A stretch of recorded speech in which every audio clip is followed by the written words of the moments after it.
Hello, lovely viewers. You are most welcome to our channel Poetry Online. In this video, we shall be presenting to you the detailed analysis of the play Sizwe Bansi is Dead by Atul Fogart, John Kani, and Winston Shona. Kindly subscribe to our channel and press the bell icon to get updates on all our new videos. Once again, let us assure you of a very interesting discussion. Get ready for this lesson. Let us begin our lesson with the plot of the play. Sizwe Bansi is Dead dramatizes the life and times of three major characters, namely Styles, Sizwe Bansi, and Buntu, as they struggle to survive in an apartheid South African society. Styles, a photographer, intends to take the picture of Sizwe Bansi, or Man, a black whose work permit has been cancelled. Bansi, however, has made up his mind to exchange his personal identity for that of a corpse, Robert Zolinzima, which he finds in a ditch. Buntu, on the other hand, is Bansi's instrument of change. At the beginning of the play, the plot reveals the stylish photographer's studio, which buttresses the name of its owner, Styles. Reading the headlines of a newspaper, Styles goes into a soliloquy for a long period of time. In this dramatic monologue, his past life and work experiences, which include 6 years of unfruitful service at Ford Motors, are exposed. At Ford Motors, Styles serves as a foreman for the white general manager, Mr. Buzz Bradley. Styles eventually leaves the plant to become independent, premised on the annoying visit of Mr. Henry Ford Jr. to the factory. Styles has always nurtured the passion for photography, and eventually he opens his own studio when he leaves a paid job. Styles' photographic shop in the African township of New Brighton, Port Elizabeth, is next door to a funeral parlor owned by Dlamini. The former, Styles, is able to get the shop through the help of the latter, Dlamini. Styles later cleans the shop and kills the cockroaches there with a cat, since the cockroaches have defied the efficacy of the insecticide formerly applied. As the monologue proceeds, the character, Man, walks into Styles' photographic studio to take a photograph. It should be noted that Man is also known as Sizwe Bansi. He poses for the snapshot and engages Styles in a conversation, which also reveals the experiences of Man's recent past. Man writes a letter to his wife, Noweto, and 4 children, residing in the dejected King Williamstown. In the letter, we are intimated with Sizwe Bansi's motive for his migration to Port Elizabeth, that is, to seek for greener pastures. On Sizwe's arrival in Port Elizabeth, he lodges with his friend, Zola, at the city slums, and thereafter he is mistakenly captured by the authorities and paraded as a riffraff. Consequently, Sizwe Bansi's passbook is stamped for deportation, meaning he can no longer seek for a job at Port Elizabeth and must forcibly be ejected from the city. Before the due date for his deportation, the embittered man seeks solace from another friend called Buntu. Through Buntu, Sizwe Bansi momentarily loses the desire to leave, owing to the cruel socio-political problems of apartheid in the country. Tired and exhausted, Buntu, who has also had nasty experiences, and Susie trudge their way to a beer parlor. After getting drunk, they plan to return to their base. On their way back, Susie finds the way out of his predicament as he does not wish to leave Port Elizabeth. They went to urinate on a heap, which was later discovered to be the corpse of a dead man. The dead man has a valid passbook in his pocket. The passbook contains the dead man's name, Robert Zolinzima, his address, identification number, and interestingly, his very precious work seeker's permit. Buntu convinces Bansi to switch identity with the dead Robert by replacing the photographs of both men on their different passbooks. Thus, the passbook is manipulated in favor of Sizwe Bansi, who now lives to the identity of Robert Zolinzima. Sizwe Bansi, by this act, is now dead to his own name, which has been attached to the dead corpse of Robert Zolinzima. Thus, Sizwe Bansi, now Robert, can now seek and get a job so as to be able to take care of his wife and children. Let's now consider the setting of the play.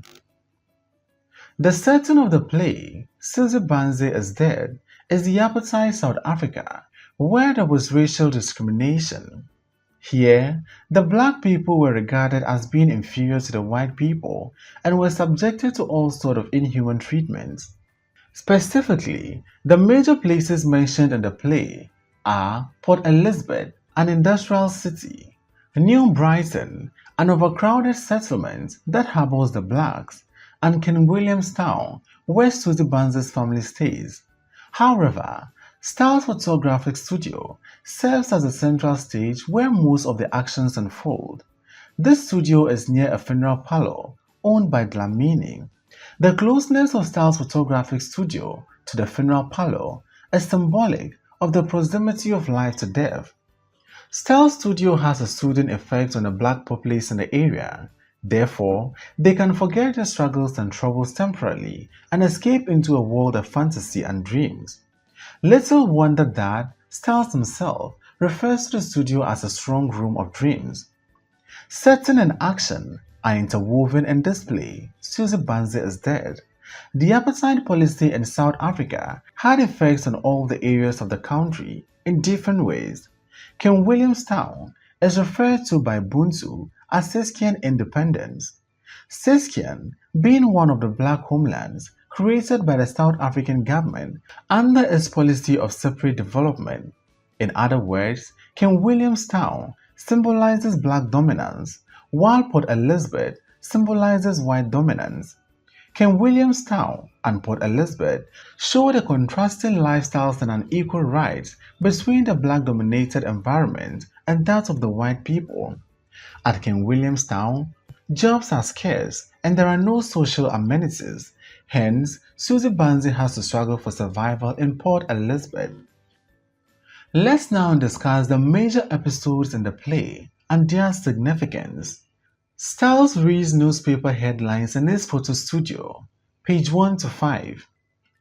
Inside Styles' photographic studio, Styles comes on stage and starts to read a newspaper. He comes across some headlines that brings to remembrance his past experiences at the Ford factory. In this event, Styles is standing, while Bradley, his boss, with paint and brushes in his hands, is on his knees, painting lines. Significance: this episode starts off the story. With the episode, the playwright allows the readers to peer into Styles' hallucination in order to reveal his intuition. Through this trance, Styles foresees life as if in a real life. The South African boss and a host is on his knees, kneeling before him and toiling away, whilst he, Styles, remains standing and idle. In this case, the socio-political and economic oppression of the apartheid is reversed. Styles is therefore optimistic and hopeful that blacks will be liberated one day to rule the whites in South Africa. The Interpreters episode, page 6 to 9. The black workers in Ford factory are enthusiastically cleaning and renovating their plant in readiness for Mr. Henry Ford Jr.'s visit to the factory. To successfully accomplish this facelifting exercise, Styles has to interpret for Mr. Bradley in the latter's address and directives to the black workers, as he does not understand their native language. Styles, being a black himself, uses the occasion to avenge his master. The scene turns out to be an open abuse on the stupid Bradley, who does not speak the language of the natives. The following conversation ensues. Styles: Yes, sir. Come translate. Yes, sir. Tell the boys in your language that this is a very big day in their lives. Styles replies by saying, Gentlemen, this old fool says this is a hell of a big day in our lives. The men laugh. They are very happy to hear that said. Tell the boys that Mr. Henry Ford II, the owner of this place, is going to visit us. Styles then translates by saying, Gentlemen, old Bradley says this Ford is a big bastard. Significance of the Interpreter's episode. The Interpreter's episode provides a hint on the black man's readiness to avenge on the white man if he has the opportunity to do so. Styles in his interpretation is speaking his mind by articulating the deep-rooted grievances of his fellow black people against the white parasite who came to exploit the black people on their father's land. Atul Fogard uses this episode to expose the black man's forceful servitude to the whites. Consequently, the blacks nurtures grudges against the whites, and this fact is fully expressed in their speech. In addition, the episode introduces humor into the play. The Cockroaches and the Cat episode, page 10 to 12. Styles gets a shop for his photography at Red Location. The shop, which he converts to a photographic studio, is located close to Dlamini's funeral parlor. But the room is initially infected with special kinds of pests that defy ordinary insecticides. Chief among the pests are cockroaches, which Styles eventually eliminates by yielding to the advice of Dlamini to get a hungry cat. South Africa is infested with a major foreign race, the whites, and this results in socio-economically unfavorable race relations. It will therefore take extra efforts to eliminate the white parasite who have come to invade and settle down in South Africa. In other words, this episode is symbolic. The Family Card episode, page 13 to 16. The setting of this episode is still Styles' photographic studio. People come in to take photographs. Notably, it's a big family of 27 who have come to take a family card.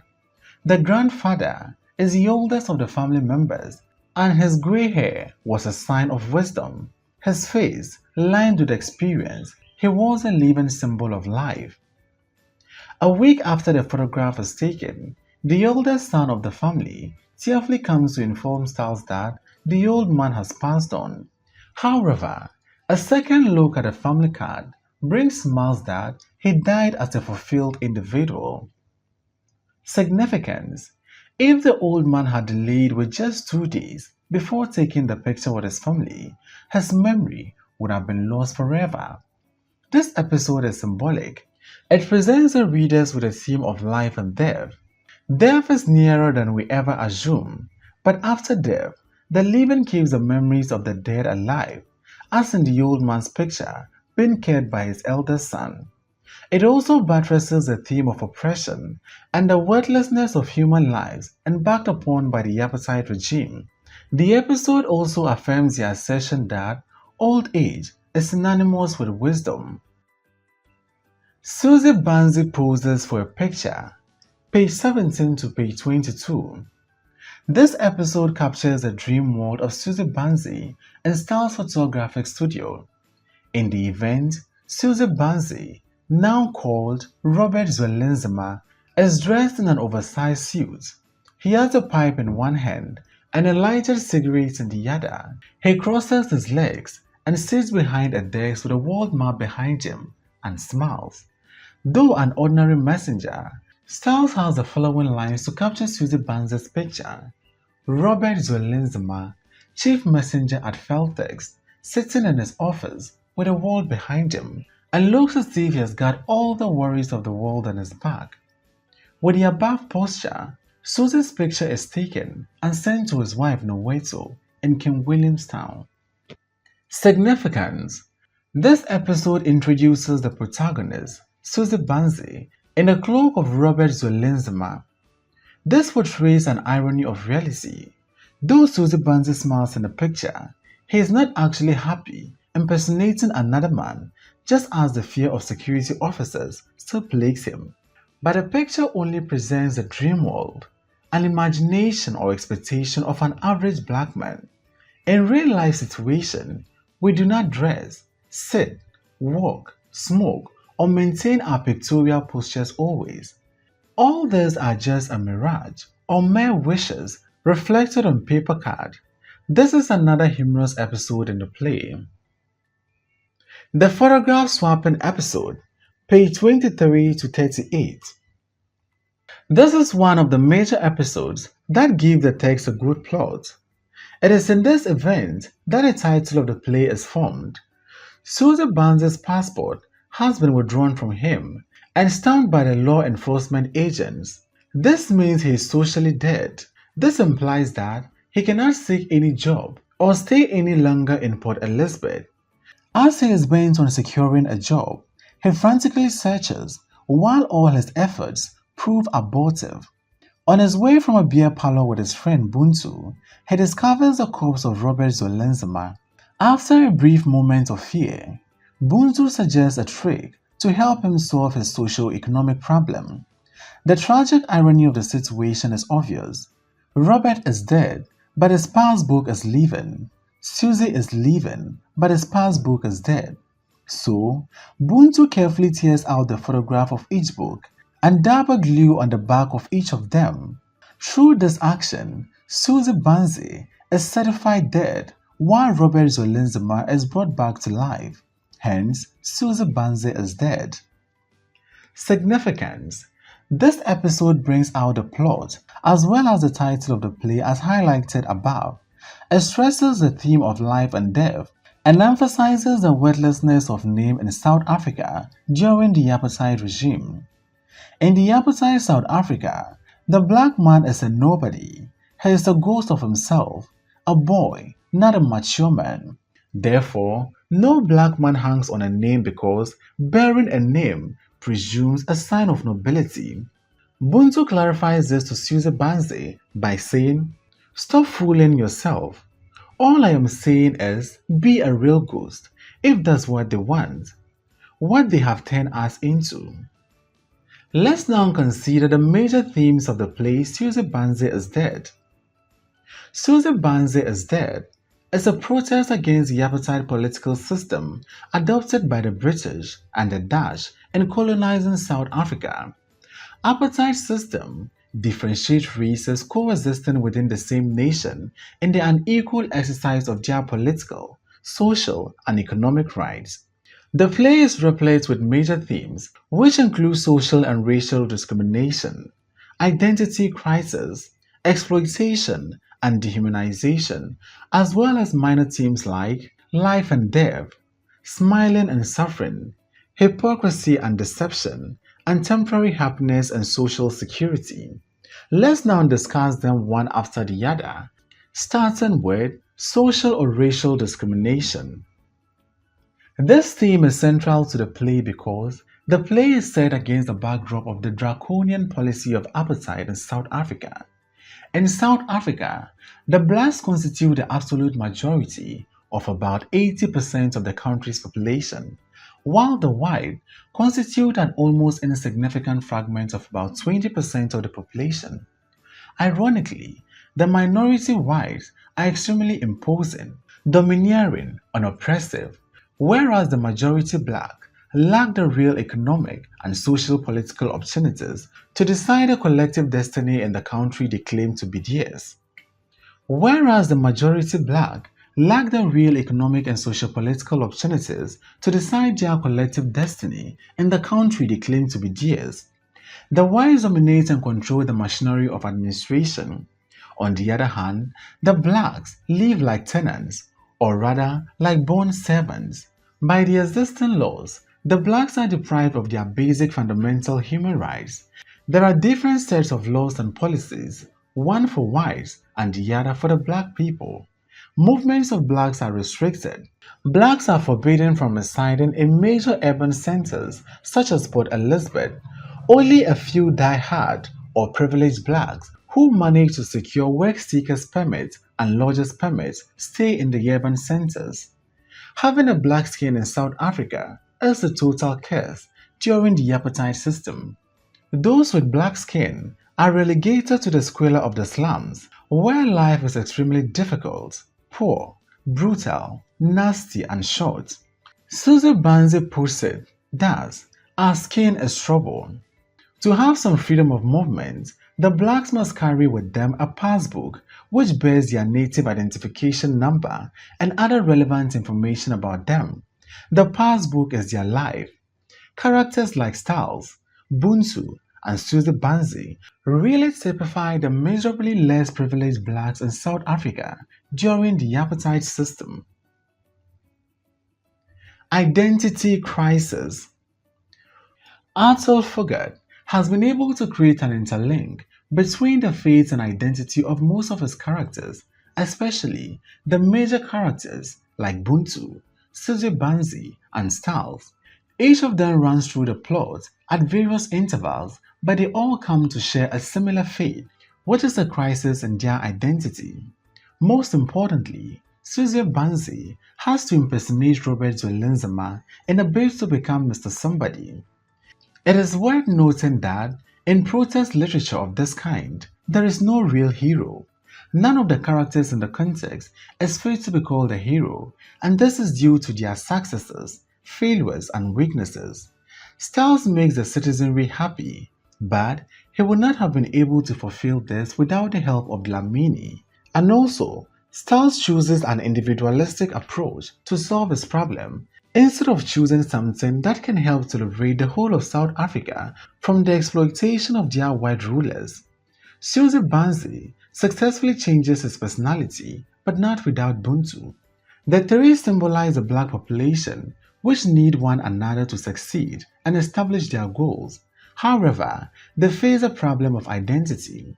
Owing to the apartheid policy, most blacks, such as Buntu and Sizwe Bansi, share a feeling of depression, which leads to a loss of self-confidence, dignity, self-pride, and a worthy name. Styles stands as a deus ex machina that has come to revive and revitalize the South African heritage and identity. Exploitation and dehumanization. This theme also stands out in the play Sizwe Bansi is Dead. The whites employ the blacks, use them maximally, but pay them extremely cheaply. The white masters sap the blacks of their energy and youthfulness. At retirement, if not an outright sack, the blacks have virtually nothing to fall back on. No gratuity, no pension. After 25 years of active service at Ford Factory, for instance, the best reward for a retiring black worker is a mere golden wristwatch. Styles also works at this factory before he voluntarily resigns to become an independent professional photographer. Styles' father also fights for the white in Egypt during the Second World War. The freedom he fights for never comes. After the war, he is stripped of his honor and pride by the whites. Uta Jacob is another symbol of exploitation and dehumanization. He wanders about and dies a pauper after serving the heartless white farmers. Finally, we find another marginalized black in the person of Grandfather. Grandfather dies 2 days after taking a family picture. He had fought in the Second World War and served the apartheid government for many years, only to be stripped of his dignity at old age and given a bicycle. Life and death. Life and death are inextricably linked in the text. We see the proximity through the play's three major characters' experiences within the apartheid political system. Buntu's words on page 28 speak volume on this theme. Now at least it's over. He has reached home. That's it, brother. The only time we'll find peace is when they dig a hole for us and press our face into the earth. To further reiterate this, the author places Style Studio in an emblem of life and freedom. There, people come in and live out their fantasies. Styles translates the people's dreams on paper, giving them a kind of immortality.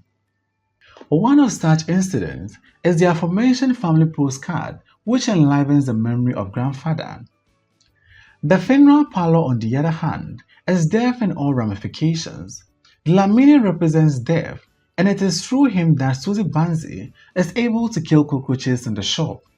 The cockroaches themselves significantly represent pests and stumbling blocks in the way of success and achievement.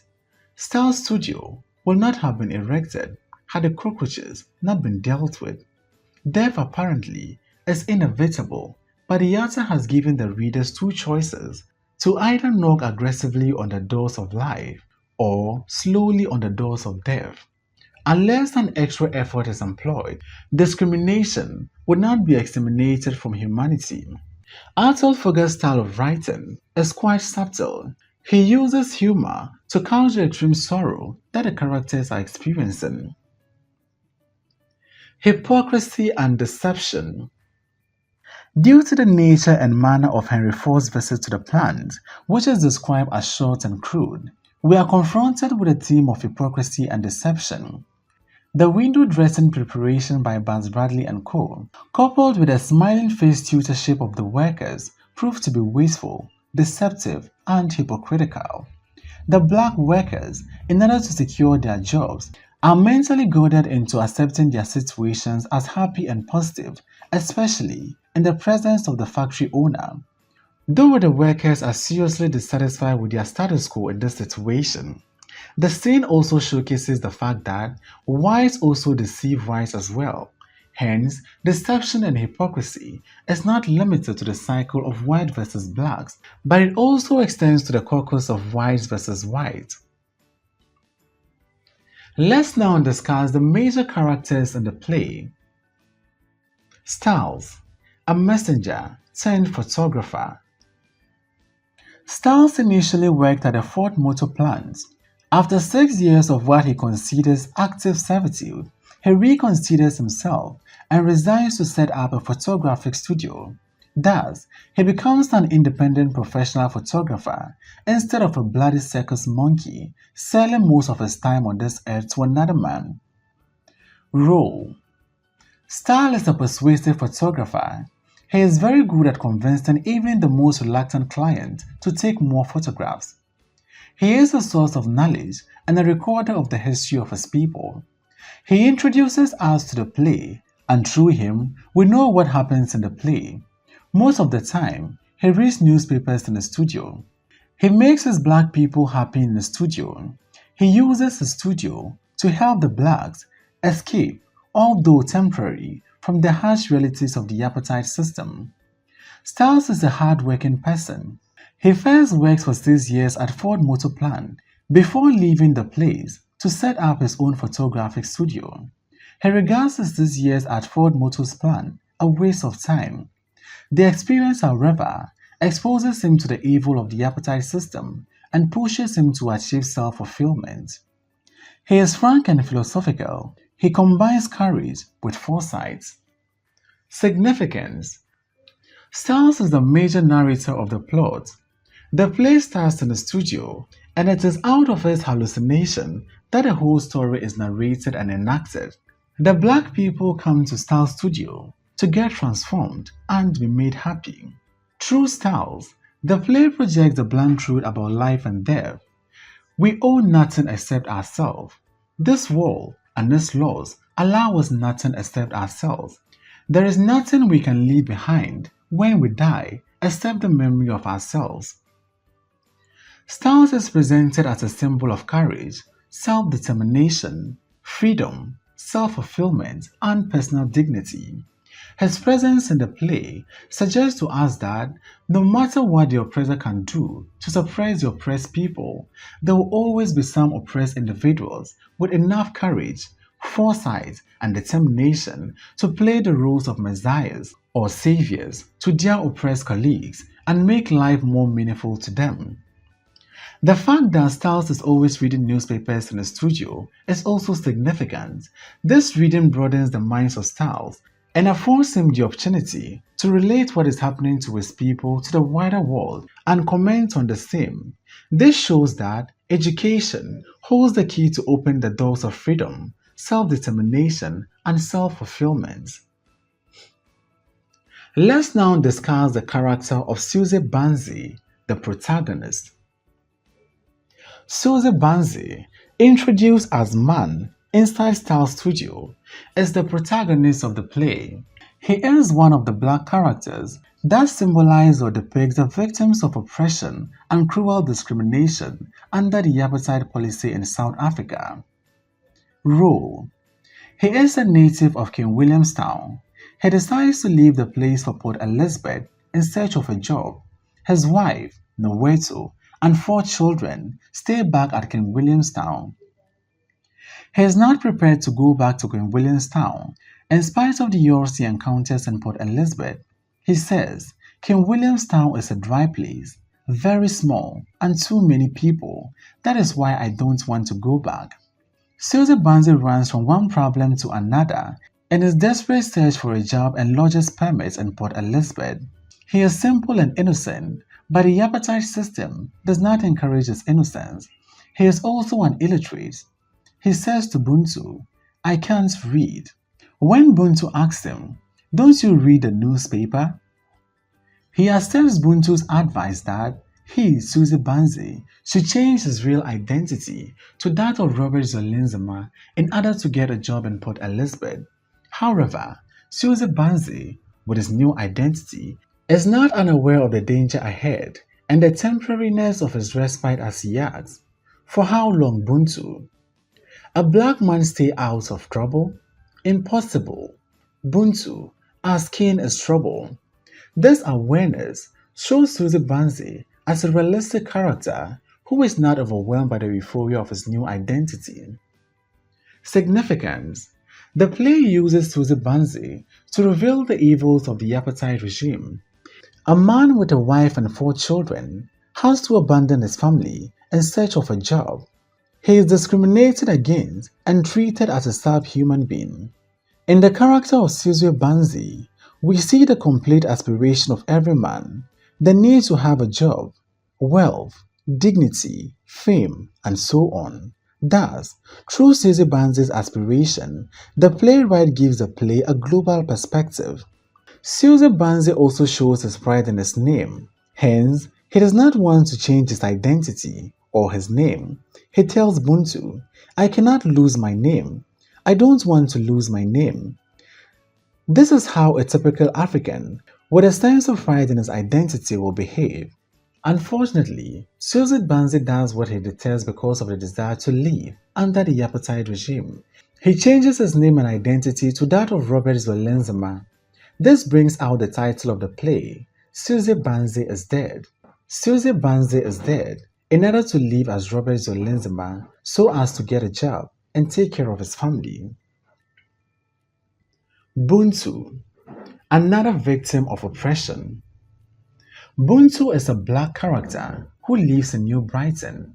Like other South African blacks, Buntu is a victim of the repressive clause of apartheid policy. He is philosophical, wise, kind, and good-natured. He is always ready to help anyone who comes for his aid. According to Styles, Buntu is a very good somebody, always helping people.